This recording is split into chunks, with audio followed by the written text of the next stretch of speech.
Hello, welcome back. I'm honored to be sharing Mama Ayahuasca's lessons with you as she has showed them to me in this incredible space, in her heartbeat, in her home, in my heart, and with you. As we start building up the episodes in this channel for Mama Ayahuasca, I'll be going deeper into the ceremonies themselves and what came up and how they came up for me. At SpiritQuest Sanctuary, we had 4 ayahuasca ceremonies, each in my personal understanding represented a different element: fire, water, earth, and air. The first ceremony for me was air. It had a lot to do with flying, with removing myself from releasing this physical body, this being, and going in through my spirit to discover and to grow and to learn and to play. How it all starts with the ayahuasca ceremonies is we would have a big lunch. 4 p.m. we would meet and have some fruit, have some tea, and sit and discuss how it was going to go. If we had done a ceremony already, it would be a time we would have a talking circle and discuss what visions came up for us. But if not, for our first ceremony in this case, our guide Selva explained to us what we can expect, what we will be experiencing, and how the ceremony will proceed. After having our last fruit and our last teas for the day, we begin a fast at 6 p.m. with 8 p.m. being the start of the ceremony. During this time, we set up our space where we will be during ceremony. We make it comfortable.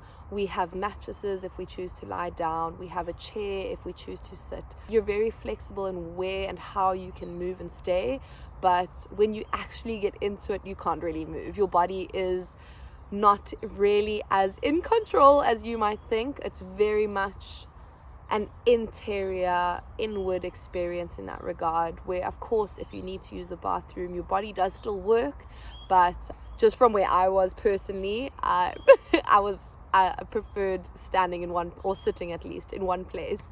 When 8 p.m. did come, each time we would go into ceremony, we would sit down and the shamans would come in and start one by one opening our crown chakras with a beautiful ikaro, which is a song that they sing, and with the shakapo, which is a beautiful leaf instrument that they use that helps them cleanse the spirit. So they go around to each of us and they open our crown chakra to help with the visions and to help the actual ceremony take place and to open it up to what we might be experiencing in that time. After we've been blessed and after our crown chakra has been opened, the shamans, they clear the space around the maloka, which is the big boma or the big tent that we all stayed in during our ceremony.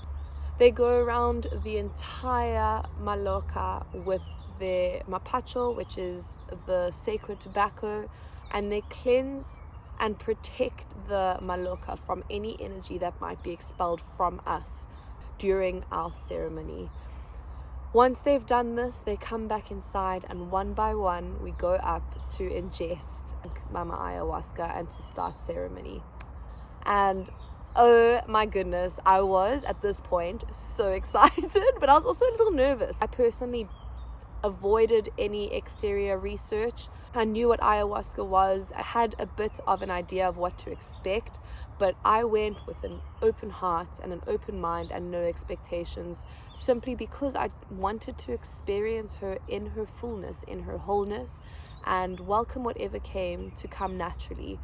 So up I go to the altar to ingest Mama Ayahuasca for the first time. We each get a cup and we just chug her, and I must say, not the best taste in the world. Hey, there are definitely better tastes out there. The whole time when I was ingesting her, in my mind I was just, it's a medicine, it's good for you, this is medicine, keep it, it'll be fine.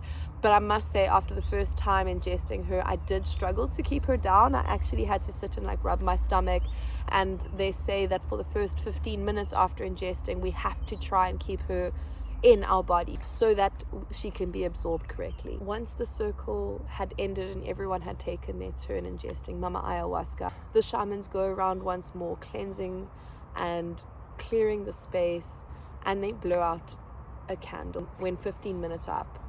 When they blow that candle out, It's when the first person who took can start acknowledging the feelings that they are feeling in their body. Ayahuasca came at different times for everyone, and people's reactions in their body started at different times. For me, it took about 30 minutes to kick in. In the first ceremony I actually blindfolded myself. I have quite severe ADD, but I see it as a superpower. I don't see it as a disorder at all. Of course, the people around me might think differently, but to me, I have the ability to think of a lot of things at once. I have the ability to do a lot of things at once, and to, as a result, just open my mind to the attention of the present moment. And I blindfolded myself as a result so that I could not be distracted by anything that might be happening around me. At that time, I was very nervous of the purging. I wasn't really happy about the vomiting aspect of it, and it did take me a while to settle into what I could be experiencing. But again, clear, open mind, no expectations, and just welcomed what came naturally. I got to the point where I was sitting and like rubbing my stomach because I really didn't want to vomit, and I really didn't want to be the first one to vomit either. We're all sitting in a giant room. Of course, we can't see each other. It's pitch black. It is still daunting to know that, there's other people around, and because of what was going on in my stomach at the time, I genuinely thought that if someone was going to vomit, I was going to vomit straight after, just from the mere sound of them vomiting. And I was very conscious of other people vomiting, but I didn't feel that way. I didn't have that reaction, which I was so grateful for. We each get a bucket, obviously, for our purging, but the bucket has water in it, which helps with the sound when it lands, and it also helps with the smell. So there was never a smell of anything. There was never any disgust towards it. In fact, when people started purging, it was encouraging. It was actually welcomed. And it got to the point in my vision where it started off extremely psychedelic for me. I started seeing very weird characters and didn't really, recognize them as anything. But then in my vision, there was this hand that sort of went down below my eyesight over here with the blue box. And it just said, open this box, take the box. And I was like, no, I'm not going to take the box, Eventually I did end up taking the box. And as soon as I did, the purging began.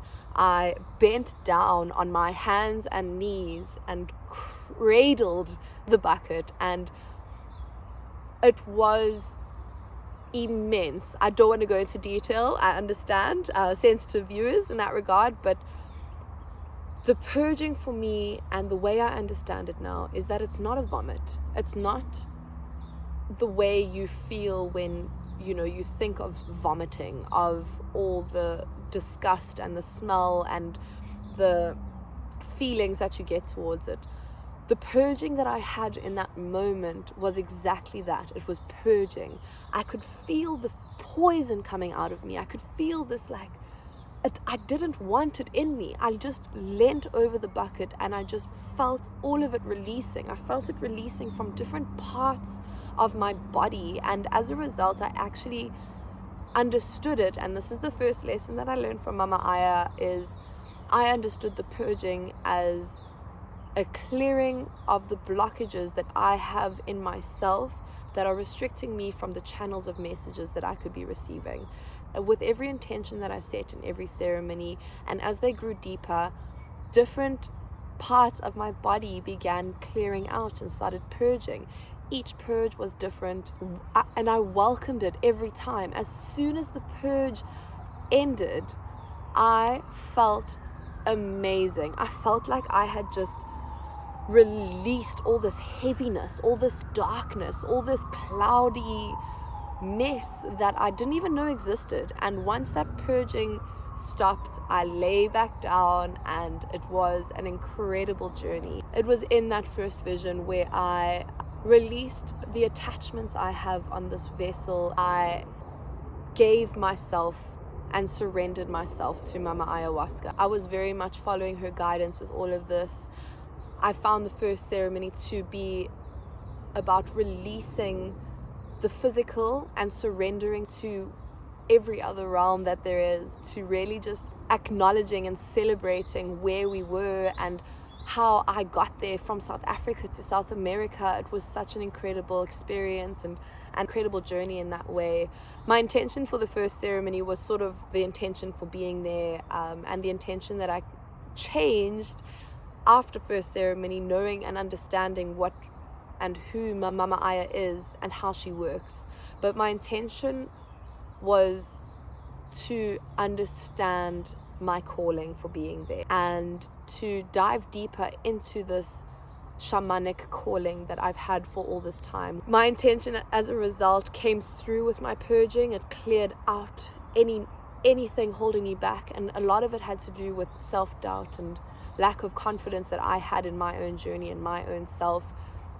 I buried my body, removed my spirit from my body, and explored the realms and introduced myself to all the different chapters of the ceremony that I didn't realize yet, but that came up as each ceremony progressed.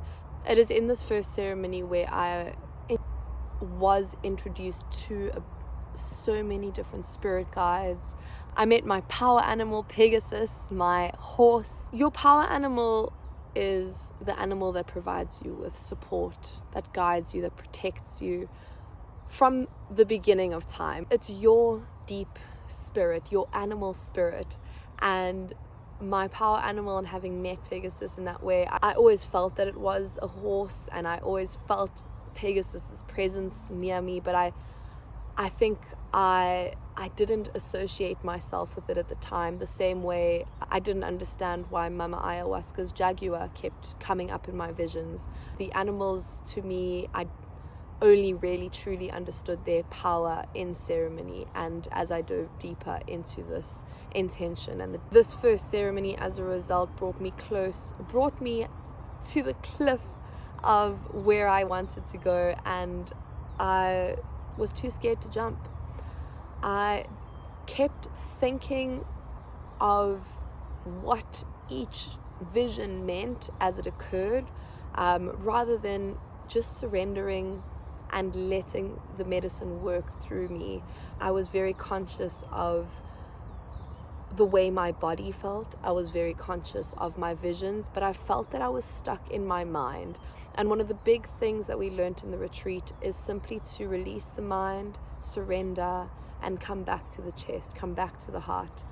And that's what I kept doing. I kept coming back to my heart and focusing on my breathing so that I could go deeper into my visions. I was also patient in the process, because this is my first time taking ayahuasca. But I must say that through it all, I definitely started off the journey with the right intentions, and that's the greatest lesson of this video of Mama Aya, and the greatest way I could possibly share and start all of this is patience, surrender, and courage. Mama Aya taught me all about patience. She taught me to be patient in your visions, in your journey, in everything you're experiencing. Let it come up naturally and focus on whatever comes up as it comes up. The second one being surrender, is to just surrender to her, surrender to the medicine, and just be present in everything. And courage, which I learned later on, was completely consistent throughout. Courage to be in this state, courage to face any fears that might come up, courage to exist and to be brave and to live and love and laugh. Biggest lesson, and the one I'm so honored to be sharing with you to start all of this, is patience.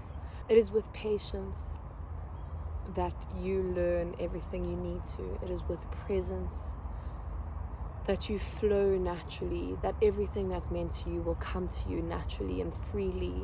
All you have to do is be patient, work towards what you want, and trust in the process, and trust in the flow, trust in your intention.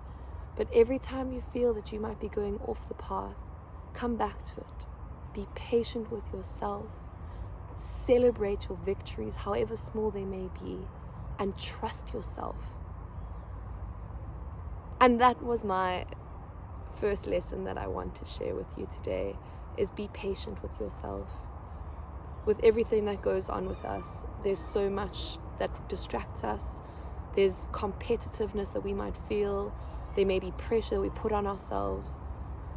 but be patient. Everything that is meant for you will come to you because it is already yours. You are always on time. Everything that comes to you comes exactly when it's meant to, exactly as it's meant to. So just be open to receiving.